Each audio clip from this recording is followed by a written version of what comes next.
Israel, our ally, has been spying on nuclear talks between the U.S. and Iran. But not only that, according to the Wall Street Journal, Israel used the information they learned to lobby certain members of Congress, our Congress, to try to make the nuclear deal fall apart.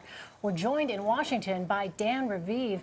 So, Dan, can you just recap what is it that we know happened here?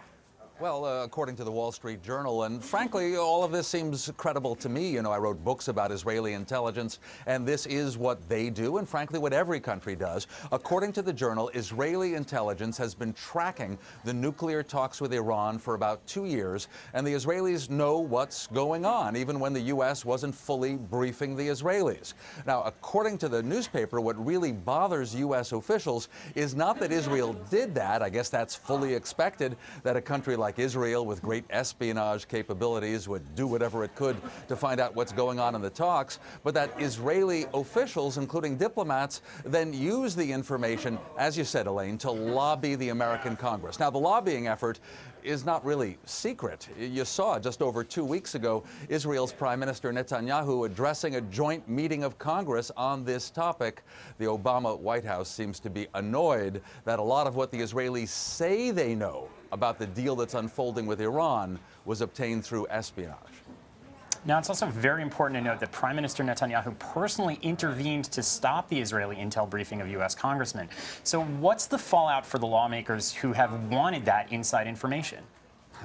Well, as you say, a lot of members of Congress, especially Republicans, but members of both parties, say that Congress has to have a strong role. And so when Prime Minister Netanyahu, you're seeing him on camera, was here in Washington, making that point, Republicans, of course, gave him standing ovations. Democrats felt kind of uncomfortable, caught between the Obama White House and Israel's position that the deal with Iran could leave Israel in danger. And Gideon, that's the background to all of this, that the Israelis feel their back is against the wall, that they're the ones who are most threatened by Iran's nuclear potential, and so they'll do anything. They will use the Mossad and the other espionage agencies to find out what's going on and, yes, to help formulate a political argument. Dan, you've been covering this issue for a long time, and as you said, spying, espionage is nothing new, certainly, between our countries, but I wonder, what do you make of the fact that this was leaked and is out there in the American media?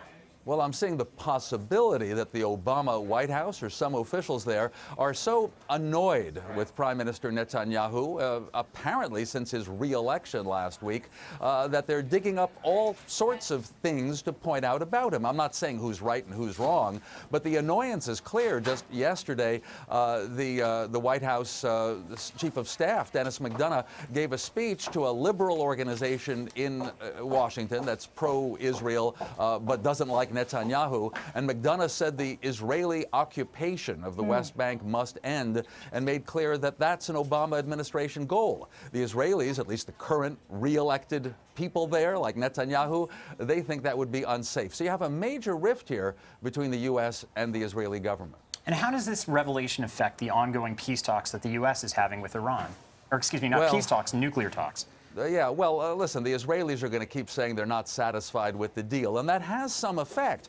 I believe that the U.S. and European partners imposed tough sanctions on Iran, largely because the Israelis for years were saying, we're going to bomb Iran unless there's some solution to this, some way of rolling back or freezing Iran's nuclear program. And so I think that even at this stage, we're finding that the Israelis will keep criticizing the deal. The Obama White House will defend the deal, especially if there is a deal by the end of this month, and it adds to the tension between the Obama White House and the newly re-elected Israeli Prime Minister. All right, Dan Raviv, thank you for that insight.